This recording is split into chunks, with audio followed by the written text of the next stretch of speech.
Quality और consistent performance के लिए सिर्फ सिल्वर पंप्स एंड मोटर्स, नाम याद रखना। રાષ્ટ્રીય અધ્યક્ષ લાલજી પટેલે રાજ્યમાં કાયદો વ્યવસ્થા પર સવાલ કર્યા છે। ગુજરાતમાં કાયદો વ્યવસ્થાની પરિસ્થિતિ ખરાબ છે તેવું લાલજી પટેલનું કહેવું છે। પાટીદાર સમાજે સ્વરક્ષણ માટે રિવોલ્વરનું લાયસન્સ માંગ્યું તે યોગ્ય।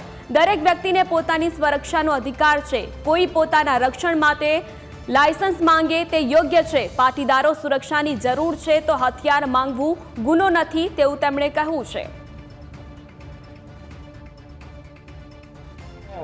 રેપ, મર્ડર, લૂંટ અને દિવસ જાયમાં ગુજરાતની કાયદાની વ્યવસ્થાની જે દશા કથળી છે તો એના અનુસંધાને 100% અત્યારે દરેક વ્યક્તિ જે હોય, વેપારી હોય કે કોઈ સારા ઘરનો પરિવાર હોય કે દીકરી હોય તો એ સુરક્ષિત નથી।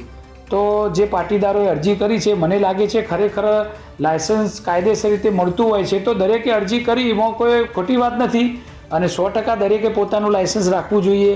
પાટીદાર એવું મહેસૂસ કરી રહ્યા હોય કે ભાઈ મારે અહીંયા સુરક્ષાની જરૂર છે તો હથિયાર માગવું એ કોઈ ગુનો નથી, તો હથિયાર માગવું જ જોઈએ અને સરકાર એમને યોગ્ય લાગે તો હથિયાર આપવું પણ જોઈએ।